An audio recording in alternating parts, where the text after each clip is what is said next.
श्री कृष्णचंद्र जी ने जे ही नंद बाबा के भवन से बाहर चरण रखा कि सखाओं के उल्लास की सीमा न रही। इतने सुंदर श्रृंगार में ठाकुर जी पधारे। अब कोई श्रृंगी ध्वनि कर रहा है, कोई वंशी ध्वनि कर रहा है, कोई आ गया मेरा कन्हैया, ऐसे कन्हैया भैया आ गया, सब आनंद मगन हो गए। आज एक विशेष उल्लास है सखाओं में। जननी भी इस विचार में मगन है कि बिना कहे उठ गया, नहीं तो बहुत इसे दुलार करके उठाना पड़ता है। और सर्वाश्चर्य की आज अभी प्रातःकालीन बेला है और ये सखा सभा करके पहले से ही विराजमान है। अब तो पूरा परिकर वन की तरफ चल पड़ा। गोवत्सों को हाँक देने के लिए गोप बालक गोष्ठ की ओर दौड़े। भगवान श्री कृष्णचंद्र जी अपने बछड़ों को सब अपने अपने गोष्ठों से एक में मिला देते हैं। अपार बछड़ों की श्वेत श्वेत ऐसी राशि की राशि सब वृंदावन की तरफ अग्रसर हो रहे हैं। बछड़े उनके बीच बीच में गोप बालक और सबसे पीछे श्री कृष्णचंद्र जी। समस्त ब्रजवासी बालक भगवान की मुख माधुरी देख करके उल्लसित होते हैं। क्वचित बनाशाय मनो दधद्ब्रजात प्रातः समुत्थाय वयस्य वत्सपान् प्रबोधयत् श्रृंगरवेण चारुणा विनिर्गतो वत्स पुरस्सरो हरिः। आज प्रभु का ऐसा रूप है कि हर गोप बालक मुड़ करके देख रहा है। वेणुं वामे करकिशलये दक्षिणे चारुयष्टिं कक्षे वेत्रं दलविरचितं श्रृंगमत्यद्भुतं च बर्होत्तंसं चिकुरनिकरे बल्गुकंठोपकंठे गुंजाहारम कुवलय युगम कर्णयोश्चारु बिभ्रत। वाम कर में ऐसे बंशी सुशोभित है। भगवान मुख में ऐसे बंशी किए हुए और दाहिने कर से लकुटी सरंगी, ये सब अलकावली कपोलों पे झूल रही है। घुंघराले बाल हैं, मोर मुकुट, गुंजाहार, सुंदर कर्णयुगल, बहुत सुंदर शोभा श्री लालजू की है। कुंडल जब ऐसे तो कपोलों पे कांति पड़ती है। और हार, गुंजाहार के साथ रत्नहार, रत्न के जटित बाजूबंद। आज तो प्रभु का अद्भुत रूप समस्त गोप बालक अपने सखा श्री लालजू को देख देख करके बहुत आनंदित हो रहे हैं। असह्य आनंद आ रहा है। असह्य माने सहा नहीं जा रहा। अधिक से अधिक सब गोपों ने भोजन सामग्री अपने बालकों को, गोप बालकों को बांधी, क्योंकि पता है सब मिलकर पाएंगे और पता है सब श्री कृष्ण को पवाएंगे। इसलिए अच्छे अच्छे माखन मिश्री, छाछ, बहुत सी सामग्रियां। सबको चिंता है हर ब्रजवासी को कि कुछ ऐसा पदार्थ न जाए, क्योंकि कोई भी सखा बिना श्री कृष्ण को पवाए पाता नहीं है। अब सखाओं का समुदाय सहस्त्र सहस्त्र गोप सखा और बहुत अगणित बछड़े अपने बछड़े जब श्री कृष्ण के बछड़ों में मिलाए तो असंख्य गोवत्स हो गए। कृष्ण वत्सई रसंख्यातैर यूथी कृत्य स्ववत्सकान।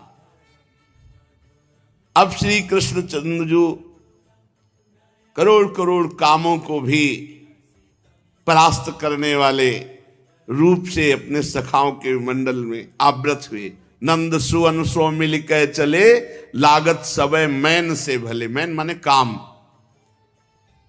तीन मदि मोहन अति सुखदाई, नग जराई मद ज्यो मधिनाई। आज दोनों अर्थात सखा और भगवान श्री कृष्ण बड़े आनंद में। केनापि हेतुना गृह स्थित कुतूहलिनी हलिनी। आज पता नहीं कौन सा एक आनंद उत्सव सबके हृदय में है, पर आज बलराम जी साथ नहीं। रोहिणी मैया ने उन्हें बलपूर्वक रोक लिया। बलदेवस्तु मात्रा जन्मर्क्ष शांतिक स्नानार्थम गृह एव बलाद्रक्षिता। आज बलराम जी का जन्म नक्षत्र है, तो उनका स्नान करके ब्राह्मणों को दान देना है सबका। और आज प्रातःकाल ही प्रभु चल दिए थे, दाऊ दादा साथ नहीं थे।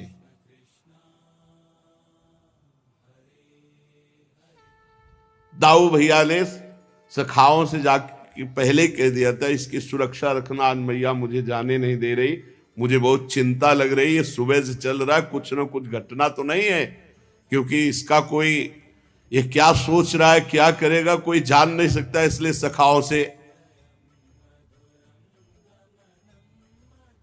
और श्री कृष्ण से कहा, मेरी इच्छा के विरुद्ध मुझे रोका जा रहा है, किंतु जो लीला तुम सोच रहे हो वो तुम संपादित करने में समर्थ हो, मुझे पता है। इतना कहा कि मुझे जबरदस्ती रोका जा रहा है, वैसे मैं रुकना नहीं चाहता, मैं इसलिए भी रुक जा रहा हूं कि मुझे पता है तुम जो लीला सोच रहे हो करने में समर्थ हो। तो सखाओं ने सोचा वन भोजन खेल क्रीड़ा की बात हो रही होगी। बलराम जी ने इशारा दिया भगवान को, आप समर्थ हो, आप निश्चिंत होकर जाओ। अब तो दाऊ भैया ऐसा कुछ हुआ कि किसी को स्मृति नहीं कि दाऊ भैया हमारे साथ हैं कि भी नहीं है। नवीन उत्साह अरविंदाक्ष कमल नयन भगवान श्री कृष्ण के चंचल नेत्र सब सखाओं के मुखमंडल पर, कोई गुंजा, कोई कांच, कोई मुक्तामणि, कोई स्वर्ण निर्मित आभूषणों से रचना किए हुए ग्वाल बाल सखा सब, और नीलमणि मनोहर श्रृंगार किए हुए। अब उनकी क्रीड़ा आरंभ हुई बाल सखाओं की। विविध प्रकार की बाल चेष्टाएं प्रभु करते, जैसे साधारण बालक खेलते ऐसे ही।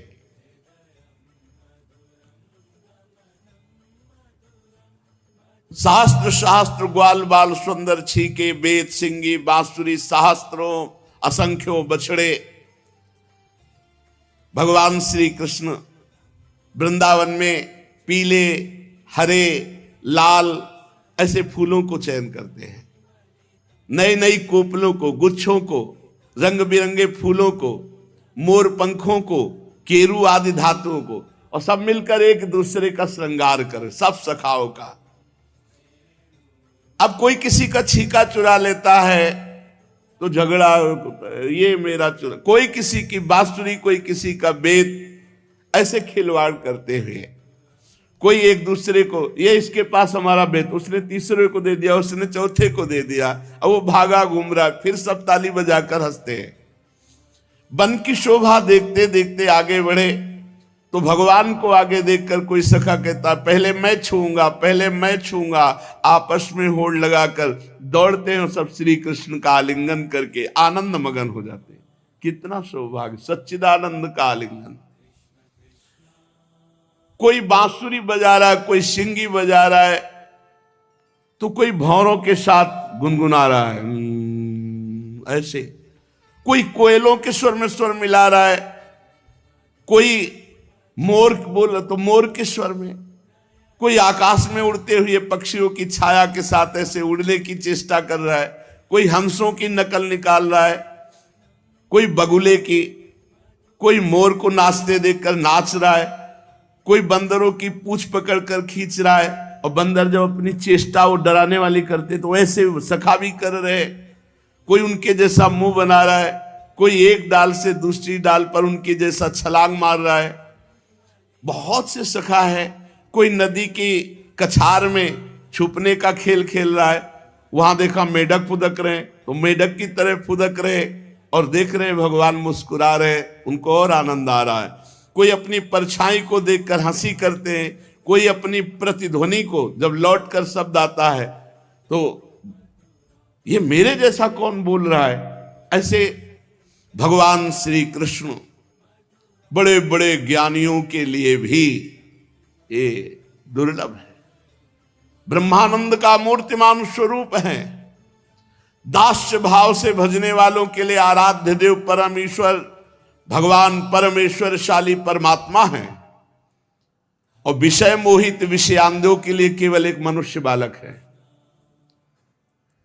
भगवान के साथ ये सब पुण्यात्मा महात्मा ही ग्वाल बाल बने हैं, आकर ये खेल खेल रहे हैं।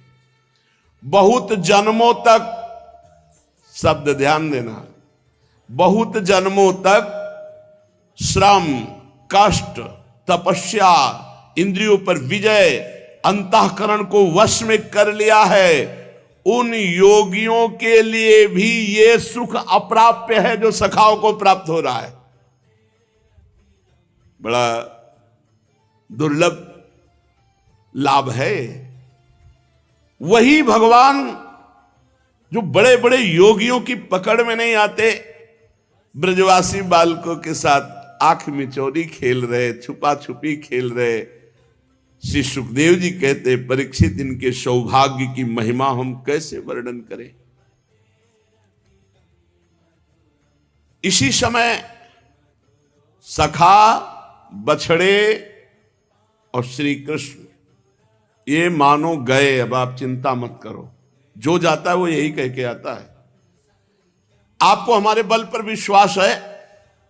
कंस कहता, मैं चाहूं तो पूरे ब्रजमंडल को चबा डालूं, ऐसा रूप है उसका। कंस ने कहा, बड़ा हमारी मित्रता आप तो है ही और बड़ा उपकार होगा आपका, मैं इस भय से उबर नहीं पा रहा हूं। अगासुर ने कहा, बस गया और आया, आप चिंता मत करो। अब वहां से अघासुर आ गए। ये बहुत बलशाली था, एक से एक बलशाली थे। उसने पहले गुप्त रूप से श्री कृष्ण ग्वाल बालों की ये सुखमयी लीला देखी, बड़ी जलन हुई। ये इतना भयंकर था, अगासुर की अमृत पान करके अमर हुए देवता भी इससे भयभीत होकर जीवन की रक्षा चाहते थे। देवता लोग बाट जो रहे थे कि इस अगासुर की मृत्यु का कब अवसर आएगा। ये अगासुर पूतना और बकासुर इनका छोटा भाई है। ध्यान से देखा श्री कृष्ण की तरफ, इसने हमारी बड़ी बहन पूतना को मारा, हमारे भैया बकासुर को मारा, आज इसे मार करके इसके जब हम मार देंगे तो हमारे जो पधारे हुए जन हैं उनकी छाती शांत होगी। आत्म शांति के लिए आज इसको मारेगा। वो श्री कृष्ण श्री दामा ग्वाल बालों को देखकर मन ही मन सोचने लगा, मेरे सगे भाई बहन को मारने वाले, आज तो जिंदा नहीं बचेगा, आज मैं तुझे मार डालूंगा। जब मैं इसे मार डालूंगा तो मेरे भैया और बहन को तर्पण की तिलांजलि, और सारे ब्रजवासी श्री कृष्ण के बिना अपने आप मर जाएंगे। जब उनके सब सखाओं को श्री कृष्ण को मार देंगे तो ब्रजवासी तो ऐसे ही मर जाएंगे। मृत्यु से ब्रजवासी अपने आप मर जाएंगे, ऐसा निश्चय करके दुष्ट दैत्य अजगर का रूप धारण करके लेट गया, जिधर से सब बछड़े और सखा खेलते हुए आ रहे थे। कितना बड़ा अजगर का शरीर था? 1 योजन, 4 कोस बड़ा। 4 कोस कितना लंबा होता है? बहुत। 1 योजन और ऊंचाई पर्वत के समान, बड़ा अद्भुत। उसकी नियत थी एक झटके में बछड़ा, सखा, श्री कृष्ण सबको निगल जाने की, इसलिए उसने अपना मुंह फाड़ रखा था। और अजगर में एक आकर्षण शक्ति होती, जैसे उसके सामने शिकार आया तो वायु घसीटती है, और जब पकड़ लेता है तो उसकी पकड़ से उसके शरीर को काट डालो तभी बचना होता नहीं, उसकी पकड़ इतनी जोर की होती है, बचना नहीं हो सकता। अजगर की पकड़ देखो, भीम नहीं बच पाए। अजगर की जब पकड़ हुई, नहुष जी अजगर के रूप में थे, जब पकड़ में लिया तो भीम महाबलशाली, फाड़ के फेंक दे कितने अजगरों को। भीम के स्वरूप का जब वर्णन आया है कि जब वो पुष्प लेने के लिए जो द्रौपदी के पास उड़कर आया था, द्वितीय पुष्प लेने के लिए, जब ये पर्वत की तरफ जा रहे थे तो बड़े बड़े वृक्षों को चकनाचूर करते हुए, मद बहाते हुए, हाथियों को घूंसे से धराशायी करते हुए, अपनी ताल और गर्जना से सिंहों को भयभीत करते हुए, तभी हनुमान जी ने कहा ये उग्र रूप लेके जा रहे हैं, कोई न कोई इनको साप दे देगा, ये ऋषियों का क्षेत्र है, ये सिद्धों का क्षेत्र है। तो हनुमान जी रास्ते में बैठ गए। पवन पुत्र, ये भी, पवन पुत्र वो भी। वृद्ध वानर रास्ता दीजिए, हटाइए पूछ। उनका कही दिया है वृद्ध हैं तो हम अपनी पूछ उठा नहीं सकते, आप उठा दीजिए। मतलब मजाक समझा है, हटाओ पूछ। अरे बूढ़ा हूं, उठा के पूछ अगर चले जाओगे तो क्या हो जाएगा?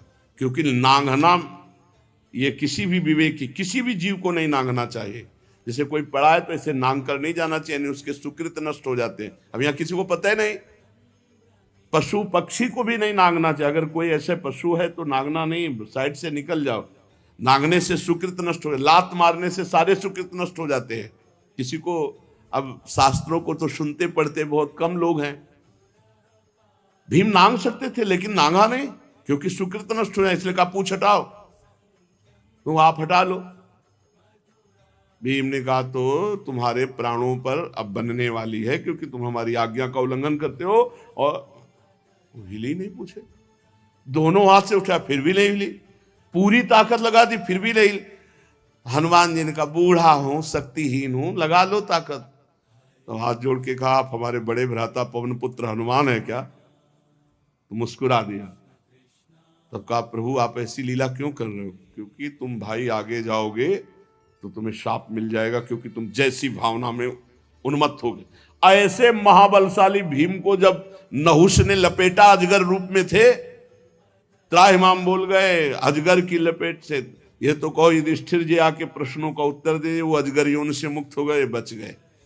अब ये अघासुर 4 कोस लंबा शरीर फैला के, गुफा जैसा मुंह, नीचे के ओठ पृथ्वी पे, ऊपर का ओठ बादलों से, कंदराओं के समान जबड़े, पर्वत शिखर की नुकीली ऐसी दाढ़ें, मुंह के भीतर घोर अंधकार गुफा जैसा, और जीभ ऐसी लग रही थी कि इस गुफा में प्रवेश करने की सड़क है, और सांस दावा नल के समान धधक रही थी।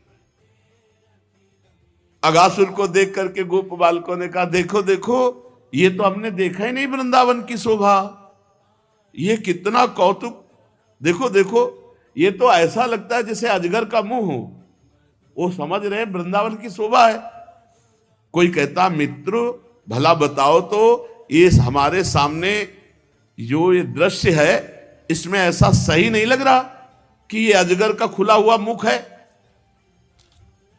दूसरे ने कहा हाँ हाँ, सूर्य की किरणें पड़ने से ये जो कुछ लाल लाल दिखाई दे रहा है, ऐसा लग रहा है कि अजगर का ऊपरी ओठ है, और बादलों की परछाई से जो नीचे का दिखाई दे रहा है वो लग रहा है ये नीचे का ओठ है।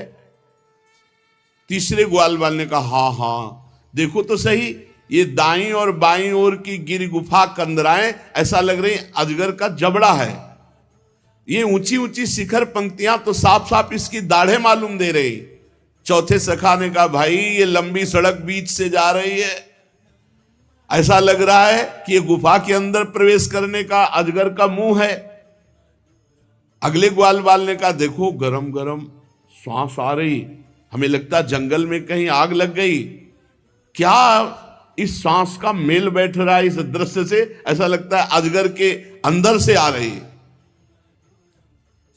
मानो मरे हुए जीवों की मांस की दुर्गंध हो ऐसी आ रही। एक ने कहा ए भाई इस रोड से चल के देखते हैं ना अंदर, क्या है सही में अजगर है? अगर अजगर होगा तो निगल जाएगा। अरे भाई अगर निगल गया तो मेरा कन्हैया बकासुर के समान फाड़ के फेंक देगा इसे, ये ठसक है। ए डरना क्या, मेरा कन्हैया है, जैसे बकासुर मारा गया ऐसे अगासुर मारा जाएगा। ये मेरा कन्हैया मुझे छोड़ नहीं सकता। ये दो बातें अंदर बैठे, ये मेरा कन्हैया मुझे छोड़ नहीं सकता, अगर ये मारने की चेष्टा की तो ये भी मारा जाएगा, मेरा कन्हैया है। यही ठसक तो बहुत भगवत कृपा से आती है। अब भगवान श्री कृष्ण ने देखा कि सही में से अजगर को ये गुफा समझ रहे हो, रोड समझ रहे हो, सब ताली पीटते हुए सब सखा अजगर बने हुए अगासुर ने कहा मेरी बात बन गई, प्रयत्न भी नहीं करना पड़ा, शिकार सब अपने आप आ रहा है। सब सखा कि एक नई रचना वृंदावन की चलो देखते हैं। 4 कोस लंबी ऊंचा मुख, ताली पीटते हुए श्री कृष्ण की तरफ देखते हुए, प्रविश नगर की जय सब काजा, हृदय राखी कौशलपुर, कोई अमंगल नहीं कर सकता। घुस गए अगासुर के मुख में, बढ़िया रोड है कोमल कोमल, उसकी जबान में। भगवान श्री कृष्ण ने सोचा अरे इन्हें सच्चा अगासुर जो अजगर बना हुआ है इनको तो खिलौना प्रतीत हो रहा है। अच्छा भगवान की दृष्टि में कुछ छिपा तो रहता नहीं, समस्त प्राणियों के हृदयों में निवास करने वाले भगवान ने सोचा कि अच्छा वो अभी किसी सखा को खाया नहीं, क्योंकि इंतजार कर रहा मुखिया तो आवे अंदर। भगवान श्री कृष्ण ने सोचा सखाओं को बचाने के लिए हमको जाना पड़ेगा, इसके मुख में जाना पड़ेगा। भगवान ये सोच ही रहे थे कि अगासुर ने झटका मारा,